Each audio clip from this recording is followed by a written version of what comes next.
AVG വ്യൂസിലേക്ക് ഏവർക്കും സ്വാഗതം. മുല്ലപ്പെരിയാർ വിഷയത്തെക്കുറിച്ച് നാം 2 എപ്പിസോഡുകൾ ഇതിനു മുമ്പ് ചെയ്യുകയുണ്ടായി. എന്നാൽ മുല്ലപ്പെരിയാറിനെ സംബന്ധിച്ച അടിസ്ഥാനപരമായ ചില കാര്യങ്ങൾ കൂടി പറയേണ്ടതുണ്ട്, വളരെ പ്രധാനപ്പെട്ട ചില കാര്യങ്ങൾ. അതിലൊന്നാമത്തെ വിഷയം, മുല്ലപ്പെരിയാർ ഒരു ഗ്രാവിറ്റി ഡാമാണ് എന്ന വസ്തുത പലർക്കും അറിയില്ല. ഒരു ഗ്രാവിറ്റി ഡാമിൻ്റെ പ്രത്യേകത, ആ ഡാം പണിയാൻ ഉപയോഗിച്ച വസ്തുക്കൾ, കല്ലും അതിൻ്റെ മിശ്രിതങ്ങൾ, സിമെൻ്റ് ആണെങ്കിൽ സിമെൻ്റ്, അല്ലെങ്കിൽ സുർക്കിയും ചുണ്ണാമ്പുമാണെങ്കിൽ ചുണ്ണാമ്പ്, ഇതെല്ലാം കൂടെ ചേർന്ന വെയിറ്റാണ് ആ ഡാമിൻ്റെ ശക്തി. അപ്പോൾ ഗ്രാവിറ്റി ഡാമിനെ സംബന്ധിച്ചിടത്തോളം അതിൻ്റെ മെറ്റീരിയലിൻ്റെ വെയിറ്റാണ് ആ ഡാമിൻ്റെ ശക്തി. അത് ലോകം മുഴുവൻ അംഗീകരിച്ചിട്ടുള്ള വസ്തുതയാണ്. എന്നാൽ മുല്ലപ്പെരിയാർ ഡാമിനെ സംബന്ധിച്ച് വളരെ വിദഗ്ധമായ പഠനങ്ങൾ സൂചിപ്പിക്കുന്നത് ഏതാണ്ട് ആകെയുള്ള ഭാരത്തിൻ്റെ 35% സുർക്കി മിശ്രിതം, ഈ കരിങ്കല്ലുകൾ തമ്മിൽ കൂട്ടിപ്പിടുത്തത്തിന് ഉപയോഗിച്ചിരുന്ന സുർക്കി മിശ്രിതം, അതായത് ചുണ്ണാമ്പും ശർക്കരയും ഒക്കെ ചേർന്ന ആ മിശ്രിതം ഏതാണ്ട് 35% നഷ്ടപ്പെട്ടു എന്നാണ്. നമുക്കറിയാം, ഞാൻ നേരത്തെ സൂചിപ്പിച്ച പോലെ ഗാലറിയിലെ സൈഡിലെ ഓടയിൽ കൂടി ഒഴുകുന്ന വെള്ളത്തിനകത്ത് സുർക്കി മിശ്രിതം കണ്ടമാനമുണ്ട്. അത് ഒരിക്കലും നമ്മുടെ അന്ന് മിനിസ്റ്ററായിരുന്ന PJ ജോസഫ് സാറ് അത് വാരിയെടുക്കുകയും അന്ന് അദ്ദേഹം ഒരു പ്രഖ്യാപനം അത് കഴിഞ്ഞപ്പോൾ നടത്തി, എത്ര ഗുരുതരമായ ചോർച്ചയാണ്, എനിക്ക് ഉറക്കം വരുന്നില്ല എന്ന് അദ്ദേഹം പറയുകയുണ്ടായി. അത് പല മാധ്യമങ്ങളും കോട്ടിയൊക്കെയുണ്ട്. അത്ര ഭീകരമായ ഒരവസ്ഥയാണ് ഞാൻ നേരിട്ട് കണ്ടത് എന്ന് പറയുകയുണ്ടായി. അപ്പോൾ സുർക്കി മിശ്രിതം ഒരുപാട് നഷ്ടപ്പെട്ട ഒരു ഡാമാണ്. അപ്പം ഭാരമാണ് ശക്തി എന്നിരിക്കെ ഭാരത്തിൻ്റെ ഒരു നല്ല ശതമാനം, 35% നഷ്ടപ്പെട്ട മുല്ലപ്പെരിയാർ ഡാം അതുകൊണ്ട് തന്നെ ഗുരുതരമായ ഒരു ബലക്ഷയം നേരിടുന്നു എന്ന് പറഞ്ഞാൽ അതിനകത്ത് യാതൊരു തെറ്റും ഉണ്ട് എന്നെനിക്ക് തോന്നുന്നില്ല.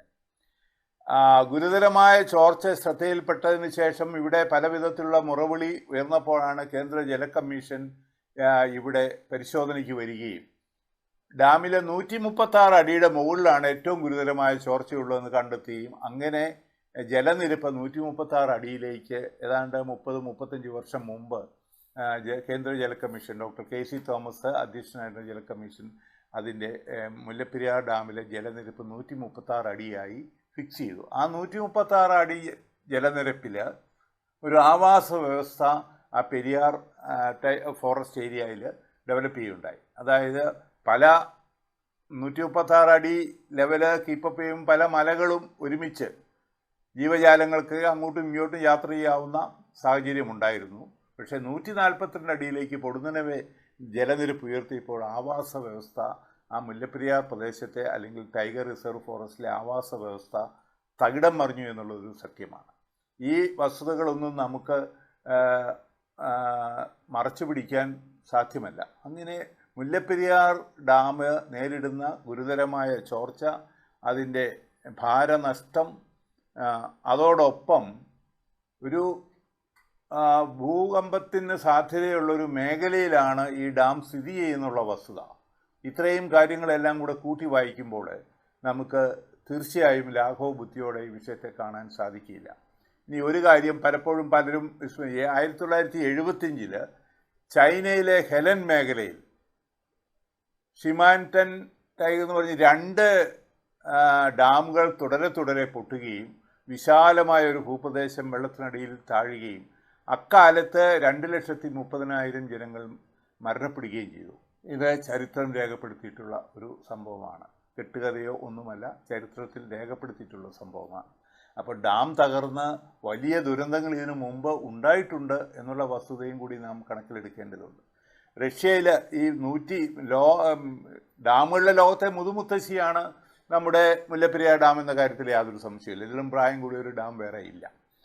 റഷ്യയിൽ പ്രായം കൂടിയ ഡാമുകളുടെയൊക്കെ ജലനിരപ്പ് വളരെ താഴ്ത്തി 25%, 30%, 50% താഴെയായിട്ട് നിർത്തുമ്പോൾ നമ്മുടെ മുല്ലപ്പെരിയാറിൻ്റെ വിഷയത്തിൽ വലിയൊരു തിരിച്ചടിയാണ് നമുക്ക് കോടതി വിധിയിലൂടെ സമ്പാദിക്കുന്നത്. 30 വർഷമായി നിലനിന്നിരുന്ന അല്ലെങ്കിൽ സ്റ്റാറ്റസ് കോ ആയിരുന്ന 136 അടിയിൽ നിന്നും 140 അറ്റകുറ്റപ്പണികളൊക്കെ നടത്തി എന്നുള്ള വാദത്തിൻ്റെ പേരിൽ 142 അടിയായി ഉയർത്താമെന്ന് ഇന്ത്യയുടെ പരമോന്നതമായ നീതിന്യായ പീഠം വിധി പ്രഖ്യാപിക്കുകയുണ്ടായി. അത് വാസ്തവത്തിൽ ഒരു വലിയ കേരളത്തെ സംബന്ധിച്ചിടത്തോളം ഒരു വലിയ തിരിച്ചടിയാണ്.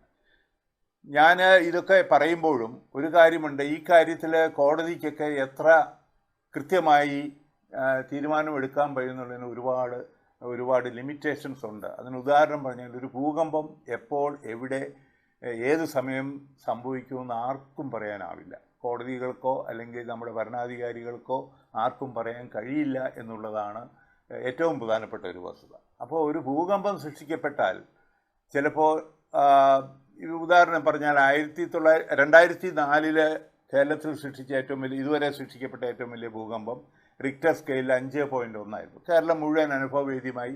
ആൾക്കാർ കാര്യമായി മരണപ്പെട്ടില്ല, ഒരുപാട് നാശനഷ്ടങ്ങളുണ്ടായി, പല വീടുകൾക്കും വിള്ളലുകളും എല്ലാം ഉണ്ടായി.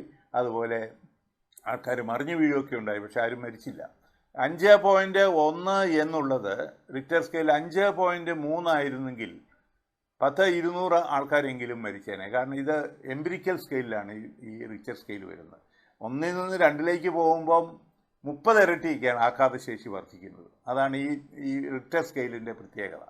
അപ്പോൾ അങ്ങനെ വരുമ്പോൾ സമയത്ത് ഇനിയും ഭൂകമ്പങ്ങൾ എന്തെങ്കിലും സൃഷ്ടിക്കപ്പെട്ടാൽ, അല്ലെങ്കിൽ ഒരുപാട് വിള്ളലുകൾ ഭൂപ്രതലത്തിൽ, നമ്മുടെ ഉപഗ്രഹ സർവേ പഠനങ്ങൾ കാണിച്ചിട്ടുണ്ട്, ഒരുപാട് വിള്ളലുകളുള്ള ഭൂപ്രദേശമാണ് കേരളം. അതിൽ തന്നെ പ്രധാനപ്പെട്ട 2 വിള്ളലുകളുടെ സംഗമസ്ഥാനം ഈ മുല്ലപ്പെരിയാറിന് ഏതാണ്ട് 6 കിലോമീറ്റർ അടുത്താണ്. ഈ വിള്ളലുകൾ നിർജീവാവസ്ഥയിലാണിപ്പം. അത് സജീവമാകുന്നൊരു സാഹചര്യം വന്നാൽ തീർച്ചയായിട്ടും ഭൂകമ്പങ്ങൾ സൃഷ്ടിക്കപ്പെടും. അപ്പോൾ ഒരുപക്ഷെ നമുക്ക് വലിയ ഒരു ദുരന്തത്തെ തന്നെ നേരിടേണ്ടി വരും. അതുകൊണ്ട് ഇതിന് എന്താണൊരു പോംവഴി? ഈ മധ്യകേരളത്തിലെ ലക്ഷോപലക്ഷം ജനങ്ങൾക്ക് തങ്ങളുടെ വിധിയെ പഴിച്ച് നിസ്സംഗരായി നിസ്സഹായരായി ജീവിക്കാൻ സാധിക്കുമോ? ജീവിതം മുന്നോട്ട് നയിക്കാൻ സാധിക്കുമോ?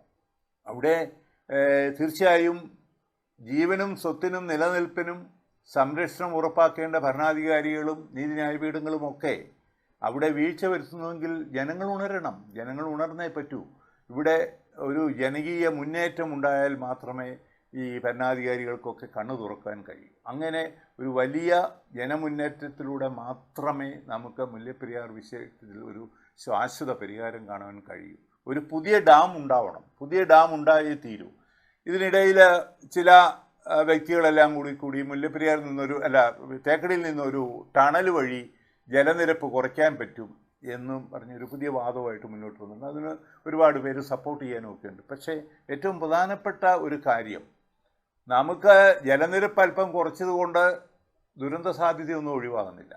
മുല്ലപ്പെരിയാറിലെ ജലനിരപ്പ് 130 അടിയാകുമ്പോഴും ഒരു ഭൂകമ്പം ഉണ്ടാകാം, അല്ലെങ്കിൽ 132 അടിയാകുമ്പോൾ 136 അടിയാകുമ്പോഴും ഭൂകമ്പം ഉണ്ടാകാം. അപ്പോൾ അതൊരു ശാശ്വത പരിഹാരമല്ല. കാലപ്പഴക്കം മൂലം ഒരുപാട് ചോർച്ചയും ബലക്ഷയവും നേരിടുന്ന ഒരു ഡാമിനെ റീപ്ലേസ് ചെയ്യാൻ ഇൻ്റർനാഷണൽ ഡാം സേഫ്റ്റി അതോറിറ്റി പറയുന്നത് പോലെ നമുക്കൊരു പുതിയ ഡാം, ആ ഒരൊറ്റ മുദ്രാവാക്യമേ നമ്മൾ ഉയർത്താൻ പാടുള്ളൂ. അതിൽ ടണലിൽ കൂടി വെള്ളം വിട്ട് ജലനിരപ്പ് കുറയ്ക്കാമെന്ന് പറയുന്നത് തമിഴ്നാടിൻ്റെ താല്പര്യങ്ങൾ സംരക്ഷിക്കാൻ വേണ്ടിയാണ് എന്ന് അസന്നിഗ്ധമായിട്ട് നമുക്ക് മനസ്സിലാവും. അത് അങ്ങനെ ചില ശക്തികളൊക്കെ ഇവിടെ പ്രവർത്തിക്കുന്നുണ്ട്. കാരണം എന്താണ്, പുതിയൊരു ഡാം പണിയുന്നതിന് എന്താണ് തർക്കം, എന്താണ് പ്രശ്നം? പുതിയൊരു ഡാം പണിതാൽ പുതിയൊരു കരാറ് വേണ്ടി വരും. അപ്പം കോടാനുകോടി രൂപ സംസ്ഥാന ഗവൺമെൻറ്റിന് വരുമാനമായി നൽകേണ്ടി വരും. ഇന്ന് നിലവിലുള്ള നിയമം അനുസരിച്ച് മറ്റ് ജല ഷെയറിങ്ങും ആയിട്ടൊക്കെ വെച്ച് നോക്കും, കാവേരി നദി കൊടുക്കുന്ന ആ ഒരു കരാറ് ഇന്ന് ഇവിടെയും പ്രാബല്യത്തിൽ വരും. അത് മാത്രമേ ഒരു തടസ്സമുള്ളൂ. അപ്പോൾ ഈ മുല്ലപ്പെരിയാർ ഡാമിന് ഒരു ഗ്രാവിറ്റി ഡാമാണെന്ന വസ്തുത മനസ്സിലാക്കി കാലപ്പഴക്കവും ഭൂകമ്പ സാധ്യതയും എല്ലാം വിലയിരുത്തി വേണം നാം ആ ദുരന്തത്തിൻ്റെ വ്യാപ്തിയെക്കുറിച്ച് ചിന്തിക്കാൻ. എപ്പോഴും ഈ ഘടകങ്ങളെല്ലാം നമ്മളുടെ മുന്നിൽ ഉണ്ടാവണം. പലപ്പോഴും അതിലേതേലും ഒരു വശം മാത്രമാണ് ജനങ്ങൾ പറയുന്നത്.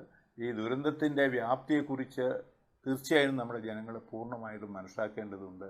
അങ്ങനെ മുല്ലപ്പെരിയാറിൽ ജനം നിസ്സഹായരായി നോക്കി നിൽക്കുകയാണ്. തങ്ങളുടെ തലയ്ക്ക് മുകളിൽ തൂങ്ങി നിൽക്കുന്ന ഡെമോക്രസിൻ്റെ വാള് പോലെ ഈ ജലബോംബ് കേരളത്തിൻ്റെ ഏറ്റവും ഉയരമുള്ള പ്രദേശങ്ങളിൽ, ഒരുപക്ഷെ ലോകത്തിൽ ഒരു പ്രദേശത്തും ഇത്രയും ചെരിവുള്ള പ്രദേശം കേരളം. 70 കിലോമീറ്റർ വീതിയിൽ നമുക്ക് കടൽ തീരവും മിഡിൽ ലാൻഡും ഹൈലാൻഡും ഉണ്ട്. അങ്ങനെ ഒരു ഭൂപ്രദേശം ലോകത്ത് വേറെ ഒരിടത്തും ഉണ്ടെന്ന് എനിക്ക് തോന്നുന്നില്ല. അപ്പോൾ അതുകൊണ്ട് തന്നെ ഇതിൻ്റെ ആഘാതശേഷി, വലിയ ഒരു ചെരുവിലൂടെ മഹാപ്രളയം സംഭവിക്കുമ്പോൾ ഉണ്ടാകുന്ന നാശനഷ്ടങ്ങളുടെ തോത് 10 മടങ്ങായി വർദ്ധിക്കും. ആ വസ്തുതയെല്ലാം മനസ്സിലാക്കിക്കൊണ്ട് വേണം ഞാൻ ഈ പറഞ്ഞ പോലെ ചൈനയിലെ 2 ഡാമുകൾ തുടരെ പൊട്ടിയപ്പോൾ 2,30,000 ജനങ്ങളാണ് മരിച്ചത്. അതുപോലെ ഒരു വലിയ ദുരന്തത്തിന് ലോകത്തിലെ ഒരുപക്ഷെ ഇന്നേ വരെ സംഭവിച്ചിട്ടുള്ള ഏറ്റവും വലിയ ദുരന്തമായിട്ട് മുല്ലപ്പെരിയാർ മാറാനുള്ള സാധ്യത നമ്മൾ ഒരുപാട് സാധ്യതയുടെ ശതമാനം കുറച്ച് കണ്ടാൽ പോലും നമുക്കത് താങ്ങാനാവില്ല. അതുകൊണ്ട് തീർച്ചയായിട്ടും മുല്ലപ്പെരിയാർ വിഷയത്തിൽ അടിയന്തരമായി സംസ്ഥാന ഗവൺമെൻറ്റും കേന്ദ്ര ഗവൺമെൻറ്റും ഒക്കെ ചേർന്ന് തമിഴ്നാടുമായി സംസാരിച്ച് ഒരു ശാശ്വത പരിഹാരം ഉണ്ടായേ തീരൂ. ഈ കടന്നു പോകുന്ന ഓരോ ദിനങ്ങളും, ഇപ്പം നമ്മളിത് സംസാരിച്ച് കടന്നു പോകുന്ന ഓരോ ദിനങ്ങളും വർഷങ്ങളും തീർച്ചയായിട്ടും നമ്മുടെ ദുരന്ത സാധ്യതയുടെ അല്ലെങ്കിൽ അതിൻ്റെ ആഘാതശേഷിയെ വർദ്ധിപ്പിച്ചുകൊണ്ടാണ് ഇരിക്കുന്നത് എന്നുള്ള സത്യവും കൂടി നാം മനസ്സിലാക്കേണ്ടതുണ്ട്. ഇത് സംഭവിക്കില്ല എന്ന് വളരെ ലാഘവബുദ്ധിയോടെ നമ്മൾ ചിന്തിച്ചിട്ട് കാര്യമില്ല. ദുരന്തങ്ങൾ അങ്ങനെയാണ്, നിലച്ചിരിക്കാത്ത സമയത്ത് പൊടുന്നനവയാണ് സംഭവിക്കുന്നത്. അതുകൊണ്ട് ഒരുപക്ഷെ കേരളത്തിലെ ജനതയുടെ നിലനിൽപ്പിന് തന്നെ മധ്യകാലത്തിലെ പ്രത്യേകിച്ചും ഭീഷണിയായി നിൽക്കുന്ന ഈ ദുരന്ത സാധ്യതയ്ക്ക് തീർച്ചയായും ഒരു പരിഹാരം കാണണം. അതിന് കേരളത്തിലെ ജനങ്ങൾ ബോധവാന്മാരാക്കണം. ഇതിനെക്കുറിച്ച് നമ്മുടെ മീഡിയ ഒക്കെ ഒരുപാട് ഹൈലൈറ്റ് ചെയ്തിട്ടുണ്ട്. വീണ്ടും ഇത് ഹൈലൈറ്റ് ചെയ്ത് വരണം. നമുക്കറിയാം, മുല്ലപ്പെരിയാർ വിഷയത്തിൽ വളരെ ശക്തമായി പ്രതികരിച്ച കക്ഷികൾ പോലും അവർ അധികാരത്തിൽ വരുമ്പോൾ നിശബ്ദരായി മാറുന്നുണ്ട്. പ്രധാനപ്പെട്ട രണ്ട് മുന്നണികൾ.